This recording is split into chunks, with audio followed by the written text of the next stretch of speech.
What's up les gens, et bienvenue pour ce deuxième épisode traitant des cryptides. Et non, pas des creepypastas s'il y en a qui se posent la question. Ça n'a rien à voir, mais je ne manquerai pas de faire un épisode pour en parler.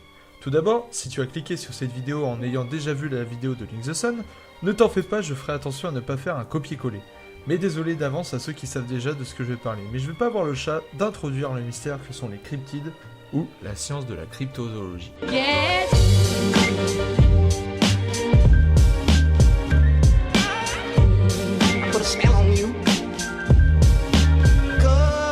Alors, il est déjà important de savoir que la cryptozoologie concerne aussi la flore.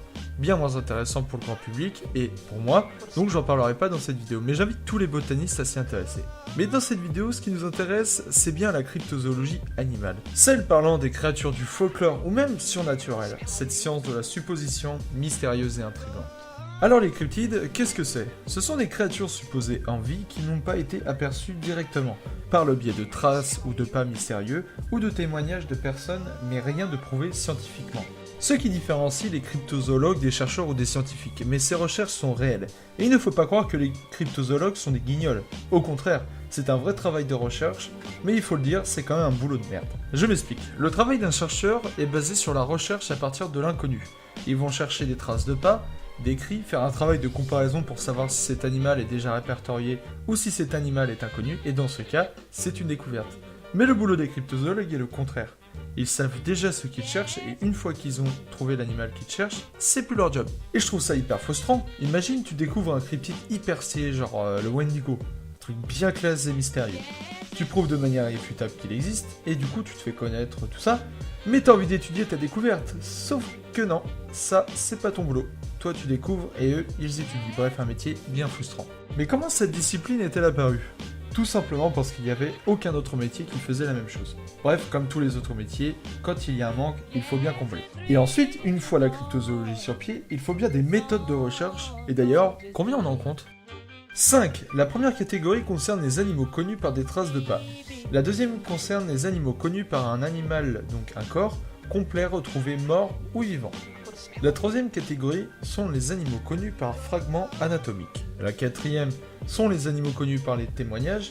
Et la dernière catégorie concerne les animaux connus par tradition, légende ou d'anciennes représentations graphiques. Ces catégories permettent de classer les découvertes pour mieux s'organiser pour de futures classifications des cryptides. En quelle année est utilisé pour la première fois le mot cryptozoologie? Je ne peux pas vous donner de date précise, mais la première fois que ce terme est utilisé, c'est au XXe siècle.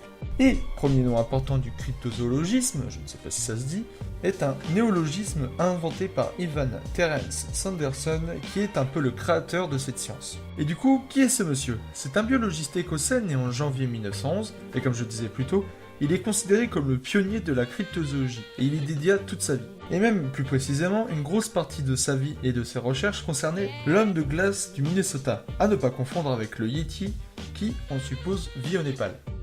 Mais il a aussi écrit des livres. D'ailleurs, en quelle année il a écrit son premier livre? C'est en 1937 que Ivan publie un rapport d'une expédition dans la jungle du nom de, attention accent anglais de qualité, Animal Treasure. Son prochain livre sort en 1939, soit 2 ans après, et ce livre est aussi un rapport d'expédition du nom de Caribbean Treasure, à ne pas confondre avec The Treasure of the Caribbean, un jeu vidéo développé par Cortex et édité par Neo Conception en 2012 sur la Neo Geo. Mais qu'est-ce qui ralentit le plus la cryptozoologie? Ce sont les canulars, et c'est même le quotidien des cryptozoologues. Et d'ailleurs, si je devrais dire quel est le plus gros canular, je dirais le ver géant du Vietnam. Le 10 novembre, une histoire et une étrange vidéo se font connaître sur le net. Cette vidéo montre un étrange animal pris au début pour un ver géant. Cette rumeur se fait de plus en plus connaître et plein de sites en parlent. Bref, tout ça pour rien puisqu'on découvre par la suite que c'était juste une baleine morte échouée. Quel cryptide est le plus connu? À mon avis, je dirais Nessie alias le monstre du Loch Ness. Ou alors le Yeti. Sans doute les deux plus connus dans l'esprit collectif, ils sont inscrits comme des légendes, et je pense qu'on ne prouvera jamais que ces monstres sont comme des animaux. Mais si je parlais des cryptides, il fallait que je vous en parle. Quel est le cryptide le plus classe? Avis totalement personnel, mais je dirais le Wendigo. Oui, j'ai juste fait cette question pour en parler, mais en même temps vous devez le connaître. Le Wendigo est une créature millénaire du folklore amérindien qui apparaît comme un humain à tendance cannibale qui consomme de la viande de sa même espèce. Une fois transformé, le Wendigo a constamment besoin de se nourrir, et plus il mange, plus il a faim. créature très mystérieuse et même son étymologie est étrange. Bref, ce cryptide est de loin mon préféré et est bien badass. Et il y a même de quoi en faire un film ou une série. Voilà, cette vidéo est terminée et j'aurais vraiment kiffé la faire. Les cryptides sont vraiment passionnants et seront sans doute le sujet de futures vidéos, mais pas d'un autre épisode des Secrets 2, mais sans doute un hors-série ou un autre type de vidéo. Sinon, petite info importante, j'ai oublié d'en parler dans mon premier épisode, mais j'ai ouvert un Discord pour causer un peu, ou pour vous donner des infos plus ou moins importantes. Et bien sûr, évidemment, suivez-moi sur Twitter, j'y suis vraiment actif. Abonnez-vous si c'est pas déjà fait, lâchez le like, ce qui fait plaisir. Moi je vous dis à la prochaine, topette les gens.